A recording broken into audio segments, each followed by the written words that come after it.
Hi, I'm Gabriel Hernandez, so this is Watcher DM. Today we're going to be covering the adventure guide for The Trouble with Dreams, a adventure for 5e for 4 6th level characters. Written by Austin Holm, and the art was done by both Paul Brown and myself for the map art. Before we begin, I'd like to remind you to go ahead and like and subscribe.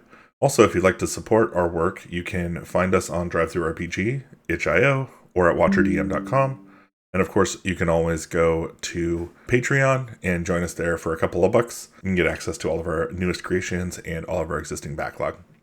All right, let's get into it.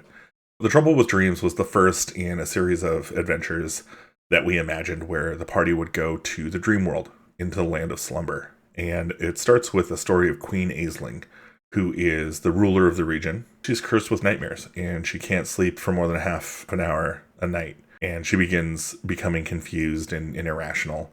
And effectively, her advisors have hired a group of adventurers and a somnomancer to get to the bottom of it and lift the Dreaming King's curse by any means necessary. The payment is substantial, 700 gold pieces each. Effectively, the rules for the Dreamland are you can fly, you have a 30-foot fly speed, but the party doesn't know that initially, so let them find out that they can fly. If you die in the dream world, you will be cursed to walk a sleepwalking life for the rest of your days. And taking a long rest or falling asleep in the realms of slumber will return you to the world of the waking. Do not return before your work is done. We start off with some general features here, where we're describing the realms of slumber kind of from the outset. So everything above Area 7 is the realms of slumber dreamland, and everything south of that is a nightmare battlefield. Play that appropriately. You can start off with a nice dreamy atmosphere. Then as they go farther into the point crawl, things should become darker and darker. So they land here in a landing zone. 1. A line of 5 dreamers, specters, wait to be admitted to the realms of slumber. A fussy border guard, a rhinoceros named Cornelius, whom you will see again later, is taking 10 minutes per entry, so waiting in line will take an hour. Cutting in line provokes combat. If you wait, you get to do border questioning. Where are you from? Why are you? Do you have any radical notions to declare? How's your relationship with your parents? Are you or have you ever been truly awake? The questions are perfunctory. They'll let anyone in these days, except for insomniacs, as we find out later. And then we lead into Area 2. So this actually splits into the snail jousts, or a forest that's also a church. So the snail joust is an achingly slow joust, where 2 cheetahs are riding snails and very slowly coming to blows. This is a great chance to get were-tigers into combat. The forest that's also a church is an example of, those times in dreams when, like, a place is a place, but it's also another place, and it's like the 2 places at once. It's a forest that's also a church. They'll press you for tithe, and then both of those connect to 3, which is the Dreaming Throne. This is where the Dreaming King is, and he appears in the other adventure, A Kiss to Build a Dream On, as well. He is just constantly falling asleep and can't quite say the letter R. He did curse Queen Aisling, but he will tell them where to go. He basically wants Falling Teeth, Mrs. and Mrs. Cobweb, the Black Hats, and Sir Nightmare all dealt with. He wants those nightmares gotten rid of. He will entrust friendly dreamers with the key. 2 then also leads on to 5, which is your home. So it's your childhood home, as anybody experiences in a dream. You go to your childhood home. You deal with your parents, except they're not your parents. They're like giant, faceless giants with big booming voices who will take care of your party. So this is kind of like a healing moment. 6 is a bathtub graveyard. So an armless little girl is seeking help for her brother, a giant octopus. He's dead. He'll attack anyone who breaks the news to her. But she rewards attempts to cure him with potions of healing. So it's a nice little social encounter, but it can be a fight. And then 7 is the door. So this is the ocean at your door. This massive warped wooden door stinks of the sea. Nearby, an army of brave mice, 4 swarms of rats, patrol for scaredy cats. Opening the door requires the Dreaming King's key or a successful DC 18 dexterity thieves tools check. So it can be lockpicked.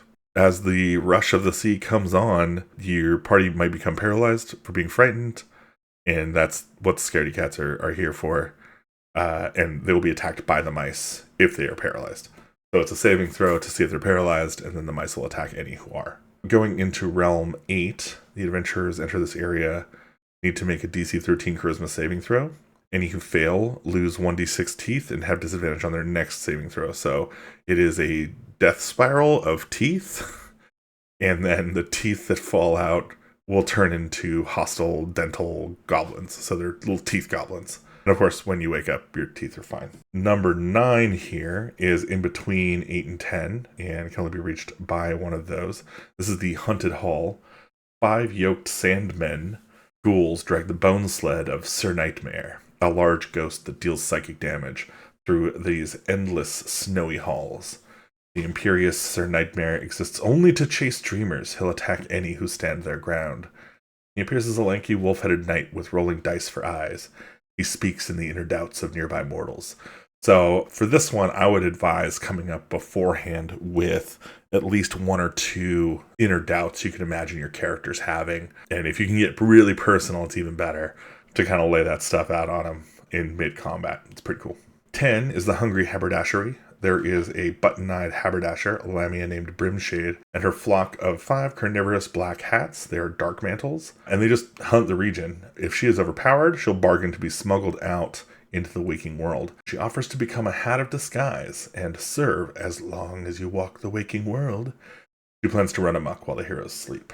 So yeah, this is another good example of getting something from the dream world into the waking world and it having unexpected consequences. And then finally, we've got Area 11, the Recursive Waking. This one's a trip in that the encounter starts with the heroes waking up to find that the queen has died of insomnia-induced exhaustion, and then just ask them how they spend the rest of their lives and how they dealt with the failure of saving the queen. Accelerate the passage of time, play decades rather than minutes, just speed things up and basically try and get to their deathbeds. And then if they die, they wake up again.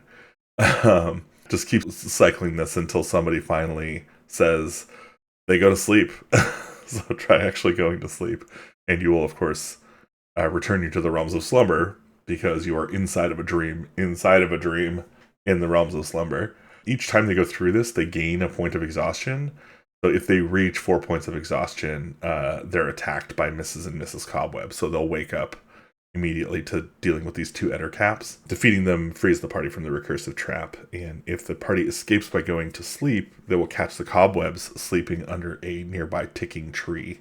And leaving the trap cures all levels of exhaustion. So you just have to leave to get that gotten rid of. But if you can wake up by going to sleep, you can kind of get the drop on these 2 enter caps. Otherwise, they will almost certainly get you by surprise. That's the end of the adventure as written. Of course, after you've successfully done this, the party needs to go back to the king and, give him proof that the nightmares are gone, and then they can leave and get their reward. I hope you enjoyed learning about this adventure.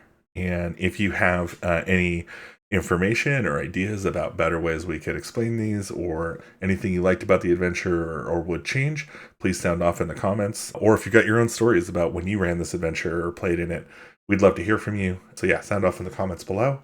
And otherwise, I hope you have a wonderful day. I will see you in the next one. Stay weird.